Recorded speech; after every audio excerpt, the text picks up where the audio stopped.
Okay, the silence was the strangest thing. तो जैसा कि हम लोगों ने अभी तक के पिछले वीडियो में इस चैप्टर में इस स्टोरी में इस फर्स्ट पार्ट में हमने ये जाना द एंट लाइन, आखिर वो एंट लाइन उस मीट एंट को मार डालता है। वो एंट लाइन वो देखना चाहता था, कौन? मैक्स इस बात को देखना, इस काफी हैरतअंगेज इंसिडेंट्स का आनंद ये लेना चाहता था।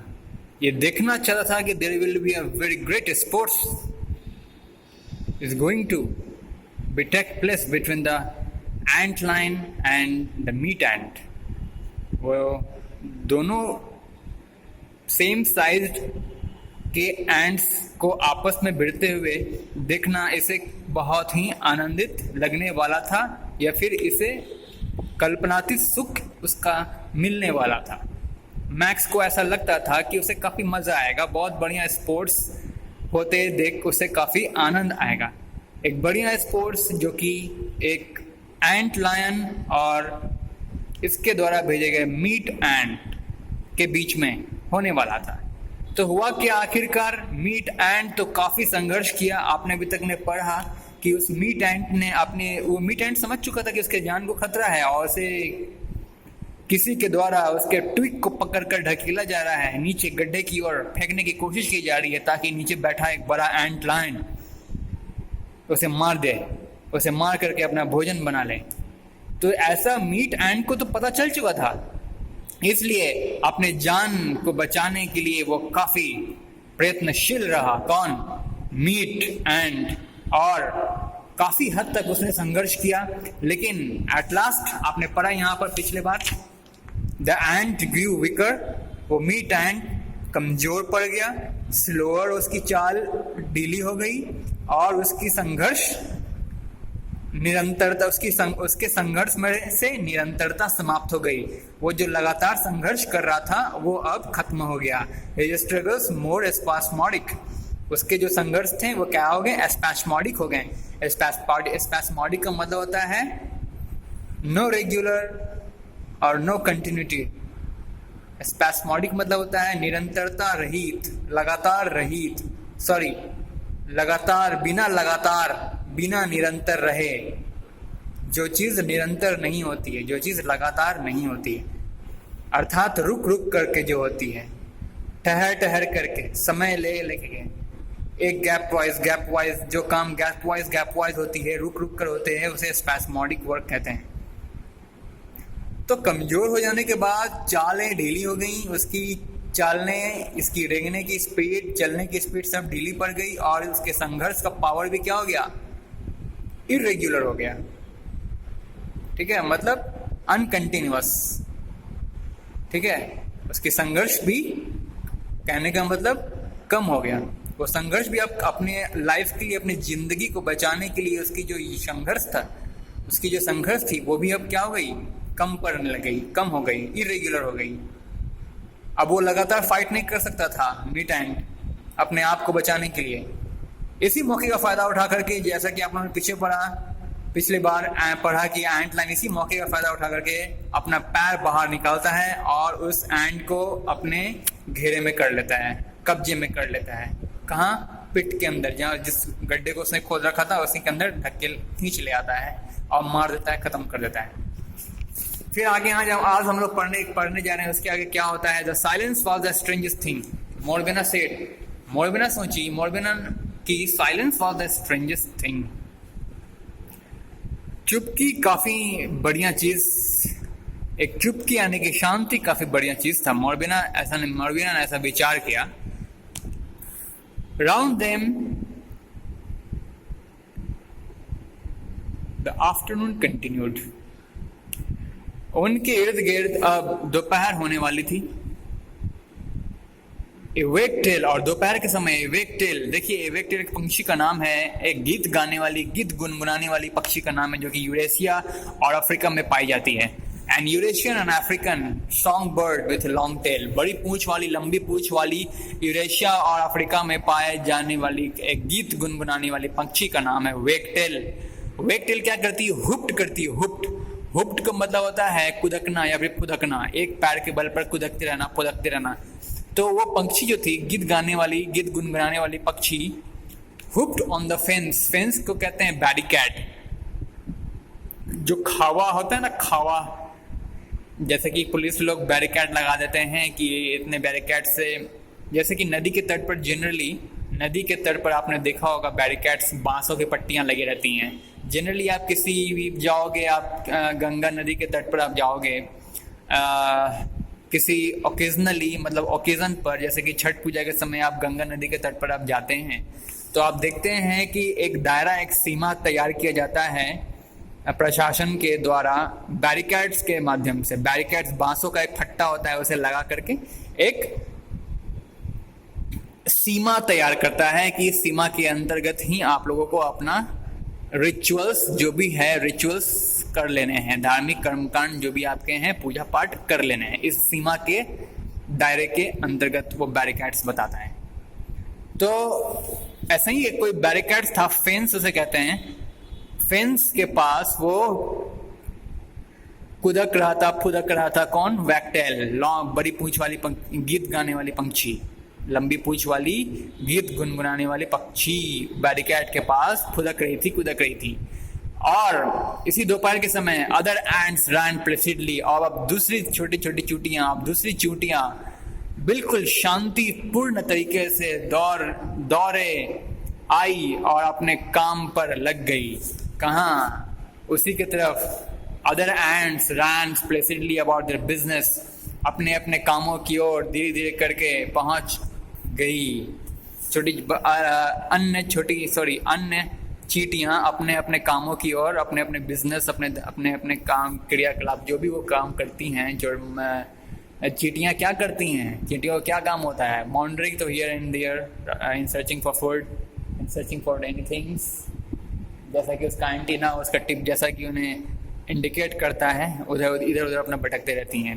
तो ये इसका बिजनेस हुआ, ये उसका क्रियाकलाप हुआ, किसकी? चूंटियों की। तो वो चूंटियां दोपहर के वक्त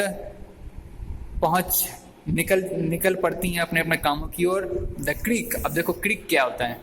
क्रीक नदी का वो कहते हैं, छोटी छोटी नदी जो बहने वाली होती है, बहती हुई छोटी नदी, अर्थात नदी का।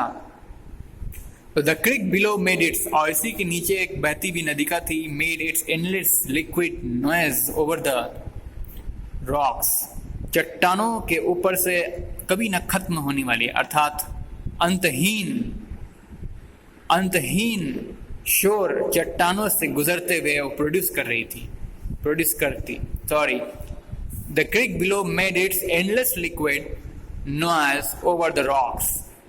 तो उसके नीचे जहां वो लोग खड़े थे, ये मॉर्वियना और मैक्स और जो चींटी के इंसिडेंट्स को वो लोग देख रहे थे, उसी पेट से, उसी बड़े गड्ढे के नीचे से एक नदी का पास क्रॉस कर रही थी, जो कि एक अंतहीन चट्टानों के ऊपर से पास करते हुए एक अंतहीन शोर निकाल रही थी, अर्थात अंतहीन आवाज, एक endless liquid noise on the rocks, over the rocks, the creek below made its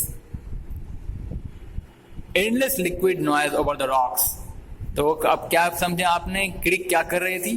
वो नदी का, उसके नीचे से उन दोनों चिल्ड्रंस जो मैक्स और मॉर्वियना थी, उनके नीचे से जो पार करने वाली जो नदी का थी, वो कैसा आवाज निकाल रही थी? वो कैसा आवाज निकाली? मेड इट्स, उसने, देखो मेड इट्स है यानी कि पास्ट इंडेफिनिट टेंस है। मेड इट्स, उसने कैसा आवाज निकाला, ऐसे आप बोलोगे।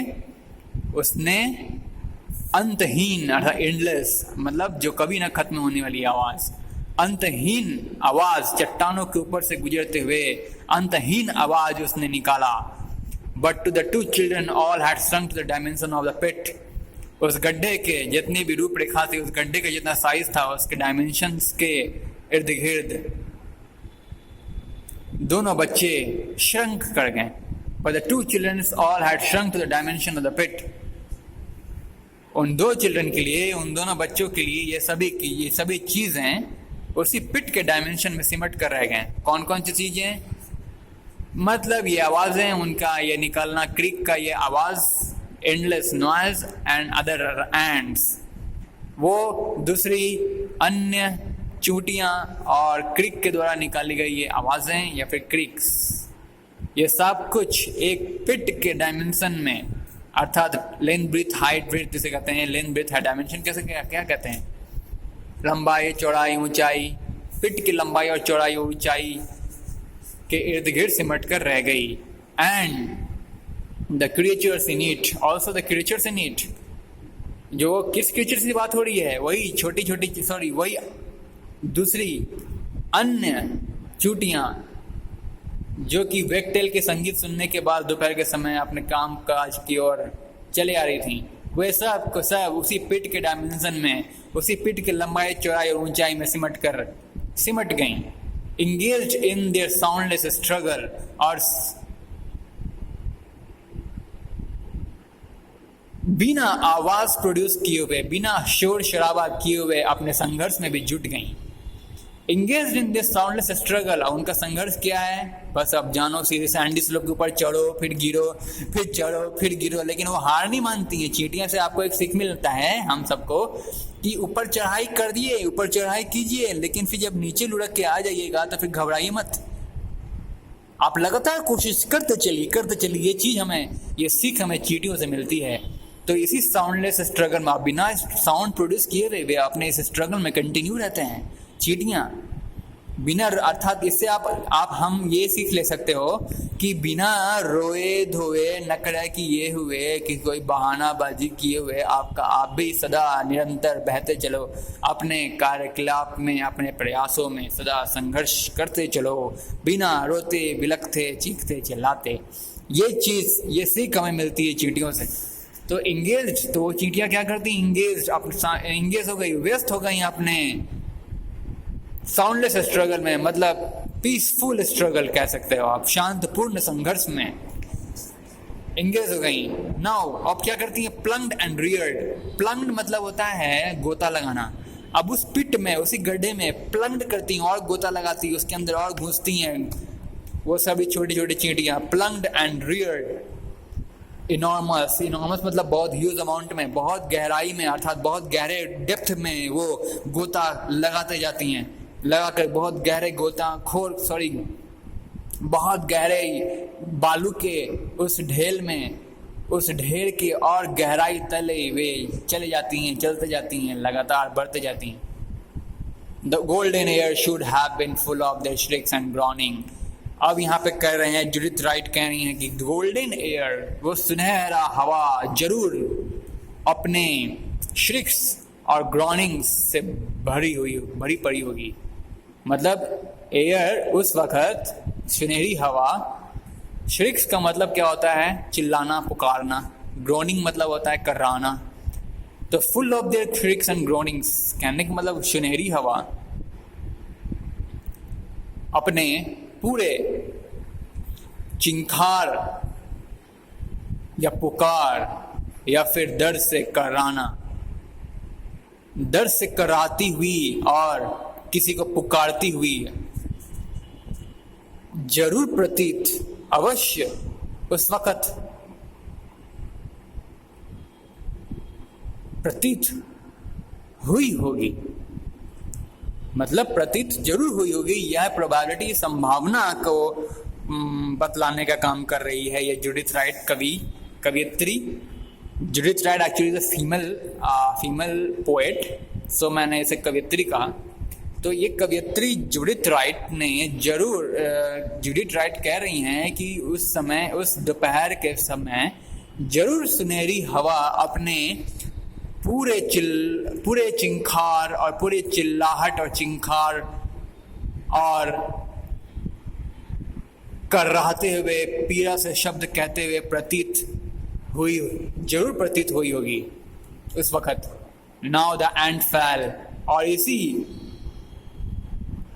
सुनहरी हवा के चिंखार और कर्राने वाले तरीकों से चींटी लुढ़क गई होंगी, फैल कर गई होंगी, गिर गई होंगी।